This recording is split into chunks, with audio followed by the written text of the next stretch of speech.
your words, not mine.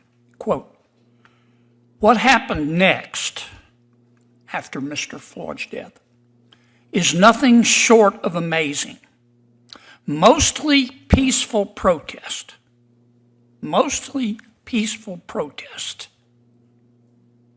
broke out almost immediately in Minneapolis, and the use of excessive force by police officers became the villain in a sea of protesters, end quote. Did I read that accurately? That sounds correct, yes, Senator. All right, and then in October of 2019, you wrote an article entitled Raising Responsibility, a Concerned Parent's Perspective. You remember that? I do remember that, yes. Did you take a position in that article? I recall my position being talking about how am I going to address issues with my children. So you did take positions, unlike what you told Senator Durbin. What I told Senator Durbin that I try not to take positions. Okay. Well, I want to read you from your article. Quote, your words, not mine. Needless to say, I have a guarded opinion about the police. How do I teach my sons to respect them and fear them at the same time? The chamber grows quiet as Senator John Kennedy leans forward toward the microphone. The atmosphere inside the hearing room shifts immediately. Everyone knows what is coming. Kennedy has a reputation on Capitol Hill for asking sharp questions and refusing to let answers drift away from the facts. This time, he comes prepared with something even stronger: receipts. In a tense confirmation hearing, Kennedy begins reading the nominees' own words back to them. Articles, statements, podcast comments.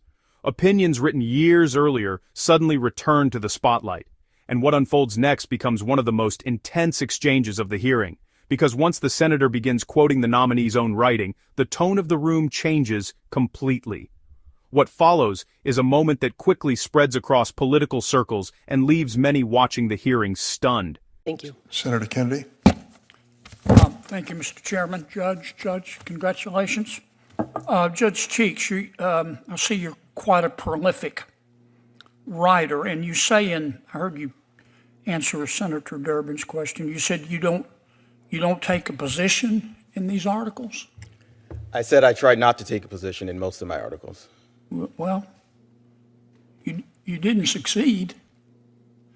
In October 2020, you published an article entitled, I Can't Breathe.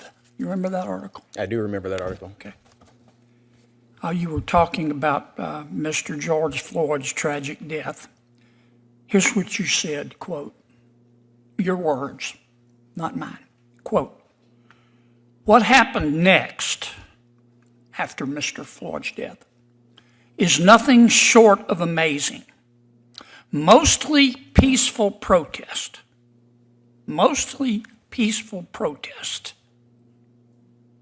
broke out almost immediately in Minneapolis, and the use of excessive force by police officers became the villain in a sea of protesters, end quote. Did I read that accurately? That sounds correct, yes, Senator. All right, and then in October of 2019, you wrote an article entitled Raising Responsibility, a Concerned Parent's Perspective. You remember that? I do remember that, yes. Did you take a position in that article? I recall my position being talking about how am I going to address issues with my children. So you did take positions, unlike what you told Senator Durbin. What I told Senator Durbin that I try not to take positions. Okay. Well, I'm going to read you from your article. Quote, your words, not mine. Needless to say, I have a guarded opinion about the police. How do I teach my sons to respect them and fear them at the same time? There can be no question that police officers have some of these same internal or external biases. Let me repeat that. There can be no question that police officers, not some, all police officers have some of these same internal or external biases described above. Do some of them view black males differently than others? I think so. Sounds like a position to me. Do some think black males are more dangerous than others? I think so. Did I read that correctly? Yes, you read that correctly. All right, now, and then in May of 2019, you remember writing an article for a publication, well, rather the title of the article, excuse me. The title of your article in which you say you didn't take a position was called The Federal Dungeon Part 2, Court Proceedings. You remember that? I do. Okay. And you were talking about, it was then under President Trump, not President Biden. The Department of Justice then had a zero tolerance for illegal entry into the United States, because that, of course, is the law. And this is what you said about that. Quote, technically, the law was broken, but these particular defendants, poor, hungry, hardworking, and not dangerous, deserve a pass from prosecution. End quote. Saying that illegal immigration should not be criminalized is a position, is it not? It is. What I'd like to add is that everything that I wrote while I was an advocate, not a sitting judge. Oh, I see. That makes a difference. Did you that mean it when you wrote it?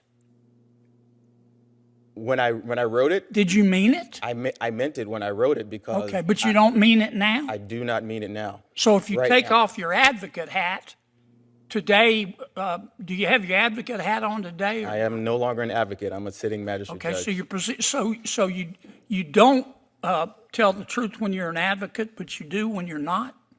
Is it okay to lie if you're an advocate? I don't follow the question. I think it's pretty clear, and I think you follow it.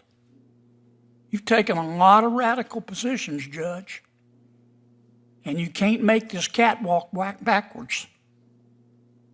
Now, you can't make this catwalk backwards. I have one question for our second judge here. Judge, you remember a couple years ago going on a broadcast called Visible Voices Podcast? I do, sir. All right. Here's what you said. It was just a couple years ago. Mm-hmm. So we're not talking way back in law school or anything. We're talking about a couple of years. You'd been on the bench how long? 8 years then? I've been on the bench almost 10. Yeah, well, but when you said this in front of God and country, you'd been on the bench 8. You said it in January 31, 2022.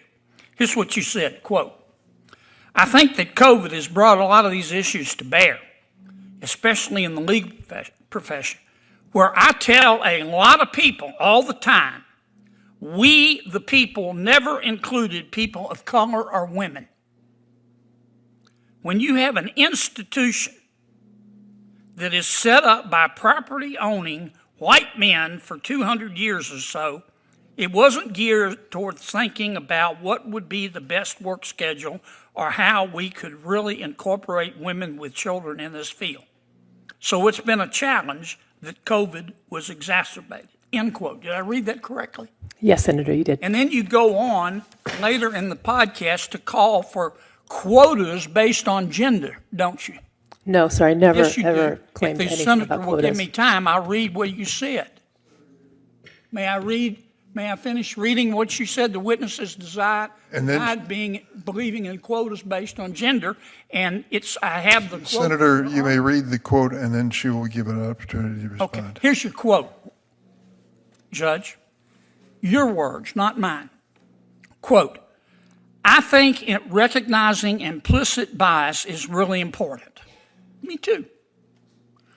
But I'll be honest, I don't think that's enough. Because the truth of the matter is nobody is going to voluntarily give up their position in favor of women. Women have to demand it. Women have to be willing to require and hold people accountable, hold men who are in those positions accountable, and say, quote, why don't we have an equal number of supervising judges, close quote. You didn't tell me the truth, did you? You believe in quotas based on gender, don't you? Senator, your time's expired. I'd let the witness respond. Thank you. No, I have never advocated on behalf of quotas. I think it's undisputed Well, that at what the was time. this? Please. I just read continue- it. I continue think your at the time that the Constitution was written, there is no question that it did not include women, and it did not include people of color in the definition of we the people. We, as women and people of color, have only recently been able to be judges or jurors or politicians. But the systems that were created when I was excluded and when people of color were excluded continue. All I was commenting upon is that the diversity in the judiciary builds integrity in the system and public confidence in those institutions. I never mentioned anything about quota. Thank you. Good try, Judge. Senator Butler? Good try. Good try. In the end, Senator John Kennedy demonstrated exactly why confirmation hearings matter so much to the American people. He did not rely on speculation or political theater. Instead, he relied on the nominees' own words and asked direct questions that demanded clear answers. By carefully reading from their past writings, he reminded everyone in the room that the record matters and that public statements carry weight when someone is seeking a lifetime position on the federal bench. Kennedy's approach was methodical, calm, and rooted in accountability, showing that preparation and persistence can reveal important truths. Rather than allowing vague explanations to pass without scrutiny, he pressed for clarity so that the Senate and the public could fully understand the nominees' views. That kind of questioning is exactly what the Constitution expects from the Senate during the confirmation process. Judges hold tremendous power over the interpretation of laws that affect every American, and it is only fair that their past positions be examined carefully. Kennedy's willingness to challenge inconsistencies showed a commitment to transparency and fairness in the judicial system. Supporters argue that moments like this strengthen the confirmation process because they force nominees to explain their thinking openly. Whether one agrees with every point he made or not, Kennedy ensured that the conversation was honest and grounded in facts rather than assumptions. His questioning reminded the chamber that public service requires accountability, especially when the role involves interpreting the Constitution. In that sense, Kennedy's performance stood as a clear example of rigorous oversight and a reminder that the Senate's duty is to ask tough questions on behalf of the American people.